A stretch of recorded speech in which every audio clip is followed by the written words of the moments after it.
everyone, this is Dr. Liv with New Insight, and thank you for joining me in another video. The title of today's video is What Effective Communication Really Is. Communication is essential for all interpersonal relationships. People communicate every day, but it is important to be mindful of the essential components that are needed for effective communication. Without these key components, confusion, misunderstandings, unmet needs, unresolved conflicts, and escalation of conflict can arise.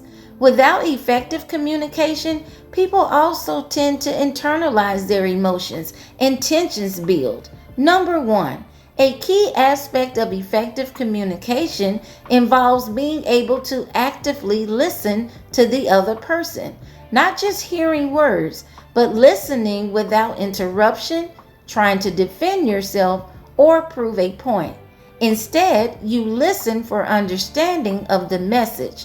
After the person speaks, you then paraphrase or restate what was said for clarification. This can be a quick check-in to summarize key points.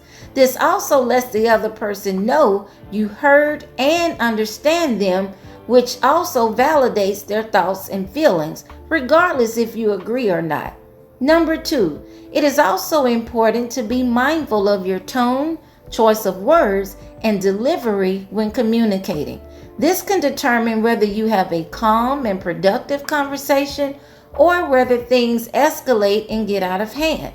This can also determine whether you're able to reach a compromise or resolve the conflict at hand. Even if you think the person deserves your anger or attitude, keep your emotions regulated and conduct yourself like a mature and responsible adult. If you are unable to do so for whatever reason, it's best not to address the situation until you can be calm and rational or get an appropriate third party involved to help with mediation. Number three, another key aspect of effective communication is being mindful of your thinking errors or thought traps. Jumping to conclusions, making negative assumptions, generalizing, projecting, taking everything personal, thinking you know everything, not being receptive to other ideas and perspectives, minimizing the positive, and magnifying the negative are all examples of thought traps that can interfere with effective communication.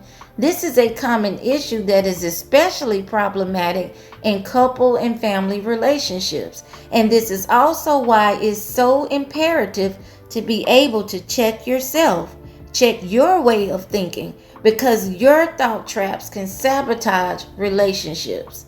And number four, another key aspect of effective communication is being able to agree to disagree and/or compromise. Everyone doesn't have to agree with you or share your same thoughts and feelings.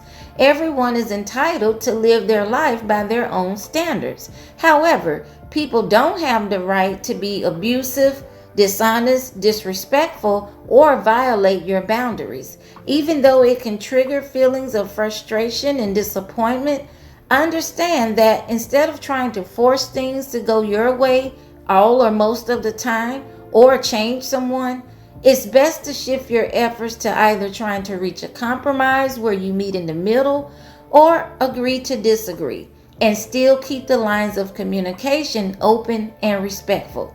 And certainly, please use discernment because we all have some things that we deem to be non-negotiable. This is why it is so imperative to discuss needs and expectations and make your boundaries known sooner rather than later.